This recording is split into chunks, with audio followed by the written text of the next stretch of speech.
Partons aujourd'hui pour le Brésil, puisque cette nuit, dans la nuit de vendredi à samedi, c'est la Copa América qui va se lancer, qui va être ouverte par le match entre le Brésil et la Bolivie, deux équipes du groupe A. Et aujourd'hui, on va se pencher justement sur cette poule qui réunit le Brésil, la Bolivie, le Venezuela et le Pérou, dont j'ai évidemment mis le maillot.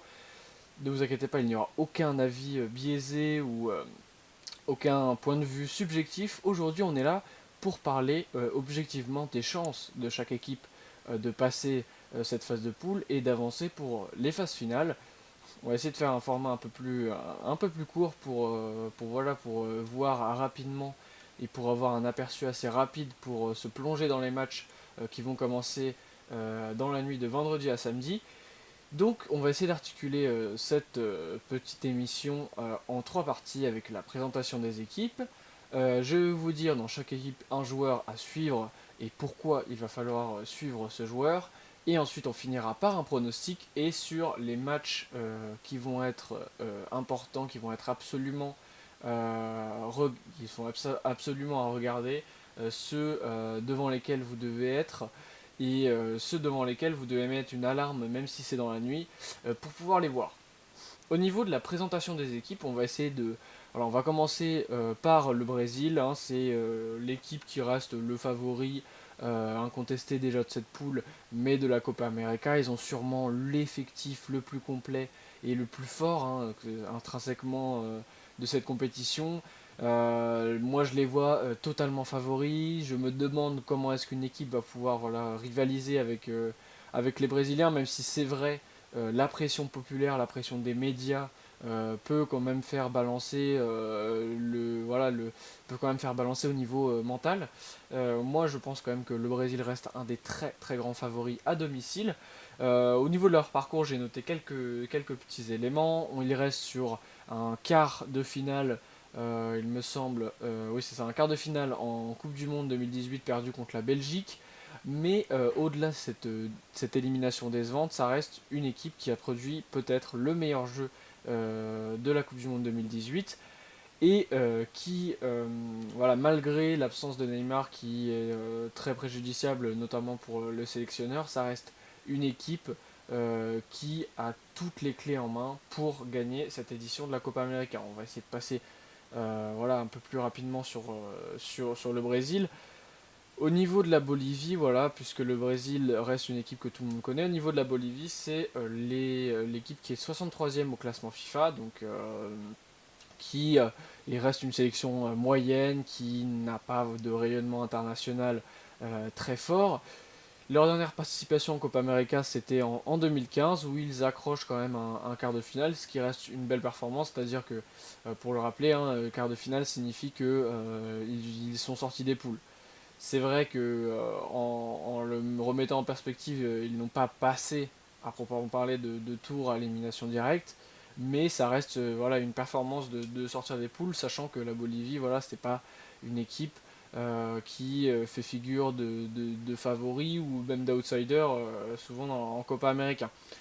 Euh, Au niveau de la composition de l'équipe, c'est une équipe qui est majoritairement composée de joueurs qui jouent en Bolivie. Au niveau des dernières performances hein, qu'on pourrait citer, ils sont sur en 2019 4 matchs qui sont soldés par une défaite. Ils ont fait un nul il n'y a pas si longtemps contre le Nicaragua, mais ça reste un bilan plutôt décevant.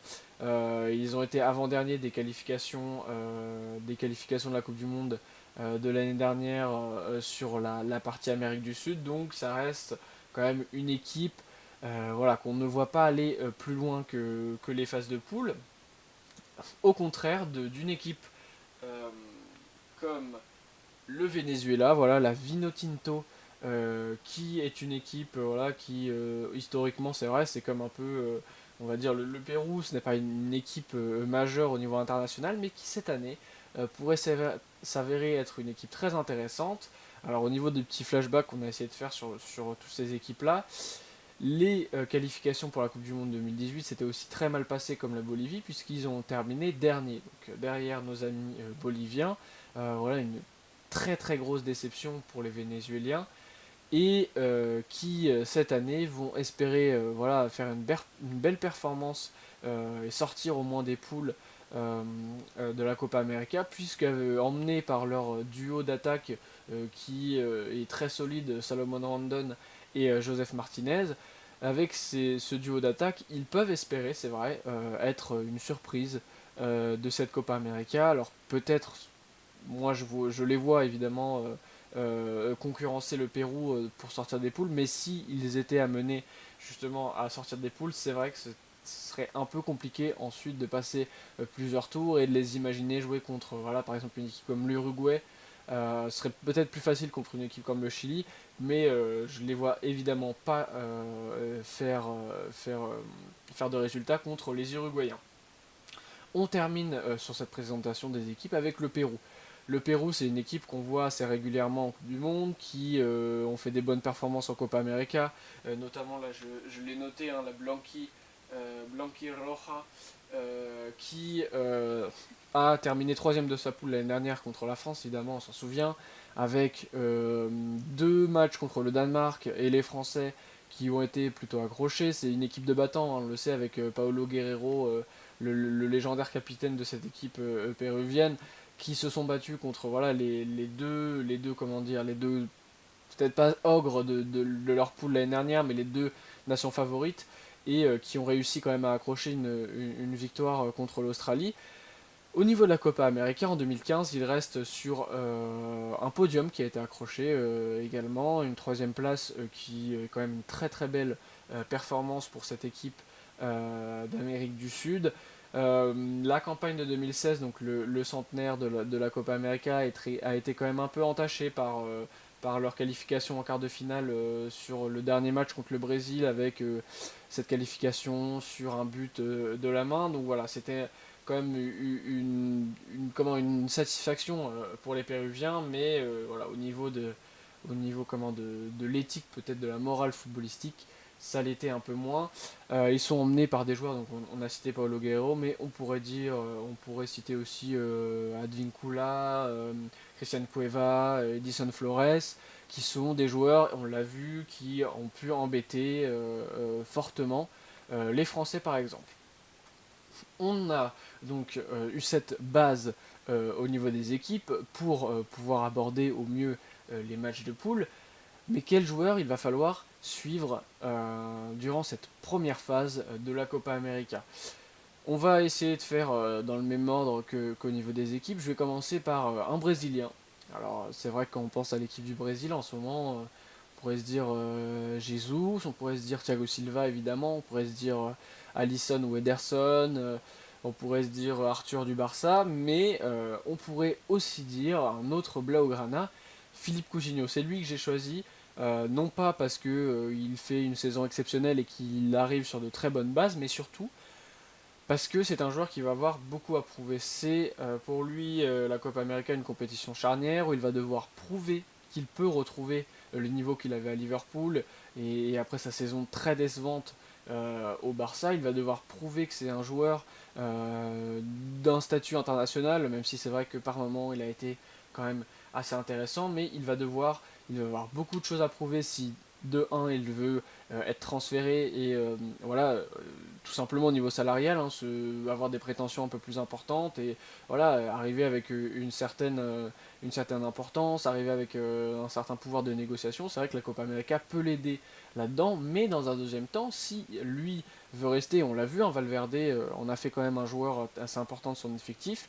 Si lui veut rester à Barcelone, eh bien ça pourrait être une compétition qui pas forcément lui redonne de l'importance dans l'effectif parce que ça reste peut-être un titulaire assez indiscutable, on l'a vu cette année, et peut-être à tort, hein, je pense à tort, mais c'est vrai que ça peut lui redonner une certaine confiance, voir qu'il est capable de se hisser à son meilleur niveau et revenir l'année prochaine avec de bonnes certitudes. Donc voilà, lui en numéro 10 du Brésil, on l'a vu, il a pu jouer numéro 10 sur les deux derniers matchs, il me semble, mais il a aussi joué ailier gauche comme il le fait au Barça. C'est un joueur qui va être très important, à mon sens, pour le Brésil, et, euh, et encore plus avec l'absence de Neymar. Il va devoir step up, comme on dit, voilà, au basket, il va devoir voilà, vraiment montrer qu'il est un des cadres. Un autre joueur voilà, qui va falloir suivre sur cette phase de poule, c'est un joueur qui a rencontré la France il n'y a pas si longtemps que ça, le Bolivien Carlos Lampe, qui est le capitaine et gardien de but de cette équipe du petit pays de la Bolivie. Donc ce joueur n'est pas forcément, évidemment pas très très connu. Voilà, en faisant cette préparation, c'est un des joueurs qui m'a sauté directement aux yeux. Évidemment, j'avais vu avec ce match contre la France, mais voilà, c'est un peu peut-être un des seuls joueurs qu'on connaît de la Bolivie de par son statut de capitaine. Il joue à San José, donc il joue dans son pays natal. Et c'est un joueur, alors de par son statut avec ce brassard de capitaine, mais évidemment cette position qui est quand même cruciale pour une équipe qui va être amenée à subir beaucoup, c'est un joueur qui va devoir montrer que bah, de par son statut de cadre, il va falloir qu'il tienne un peu la baraque face à des équipes qui vont être nettement supérieures. Et on l'a vu hein, contre la France, il est capable de sortir de très gros match, malgré la défaite de 0, il avait fait un super match, il avait étonné un peu tout le monde, et c'est sur ces bases-là qu'il va falloir continuer pour cette phase de poule. Au niveau du Venezuela, alors au niveau du Venezuela, on a quand même un peu plus de talent, mais la star, celui qui va remplacer Salomon Rondon dans les années à venir, et c'est celui qui va pour l'instant être associé à son ami en attaque et qui va sûrement être déterminant dans cette campagne sud-américaine pour le Venezuela, c'est Joseph Martinez. Révélation à Atlanta United l'année dernière, il a été élu Most Valuable Player de l'année en 2018 pour donc, le championnat américain états-unien. Avec ce titre, 34 buts en 38 journées, il a été aussi champion de MLS. Il a ouvert le score notamment en finale contre Portland. Donc c'est un joueur qui voilà, se statue un peu de pépite, mais en même temps, voilà, on en attend beaucoup de lui. On sait que c'est un joueur qui a quand même déjà pas mal d'expérience, qui a été transféré à nombreuses reprises, et notamment en Italie si je ne me trompe pas. Donc cette année, à la Copa América, le Venezuela a un duo d'attaque très très redoutable. Et je pense que Joseph Martinez est ce joueur vénézuélien qu'il va falloir suivre et qu'il va falloir regarder à tous les matchs du Venezuela et évidemment se délecter de ses frappes en pleine lucarne, on l'espère. Le dernier joueur est le joueur péruvien voilà, qui va devoir un peu crever l'écran si le Pérou veut se qualifier pour les quarts de finale. C'est évidemment un jeu. Je ne vais pas déroger aux traditions et on va prendre un deuxième capitaine, Paolo Guerrero. Alors, il a emmené cette sélection du Pérou un peu partout dans les compétitions internationales. L'année dernière, il a failli louper voilà, la Coupe du Monde. On se souvient de la lettre aussi de Hugo Lloris, par exemple, demandant voilà, à ce qu'il puisse jouer pardon, en Coupe du Monde.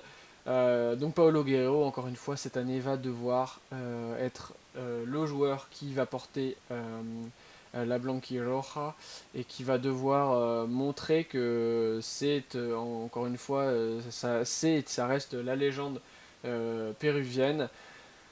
Il va aussi être super important dans ces matchs contre le Venezuela et contre le Brésil dans, comment dire, dans l'efficacité, puisqu'on le sait que ça va être deux matchs très compliqués, et notamment contre le Brésil, avec des défenses très bien regroupées et des joueurs qui ont un niveau tout simplement au-dessus. Il va falloir que les seules occasions qu'il a aillent directement au fond des filets si le Pérou veut se qualifier pour le reste de la compétition. On a fait un peu le tour des joueurs et des équipes de ce groupe A, de ce premier groupe qui va jouer en premier ces matchs. Maintenant, on va passer à un pronostic assez rapide et aux rencontres qu'il va falloir suivre. Voilà, je remets mon conducteur euh, bien en place.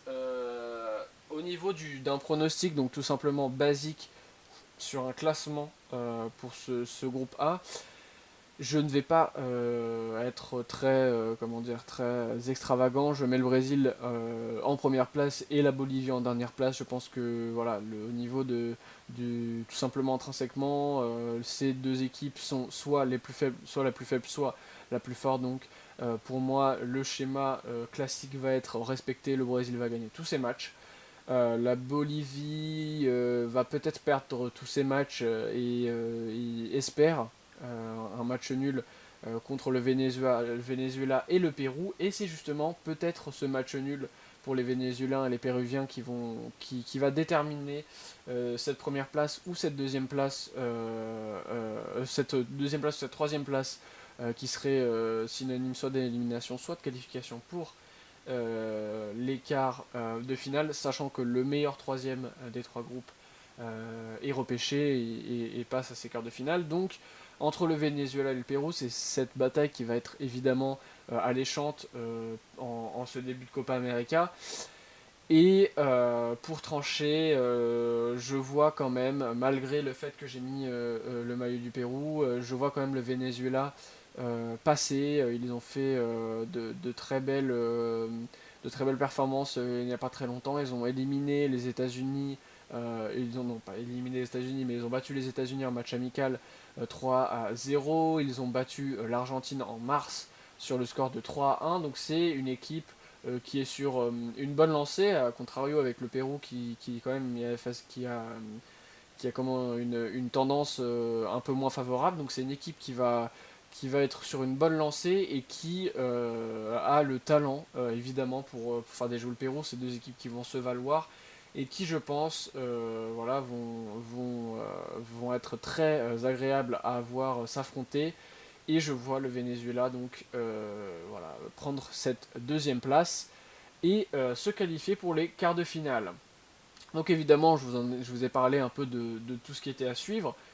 Et quoi de mieux que de se pencher un peu sur les matchs absolument regardés et devant lesquels il faut s'installer, il faut voilà, sur le canapé avec le petit maté et on regarde tout ça.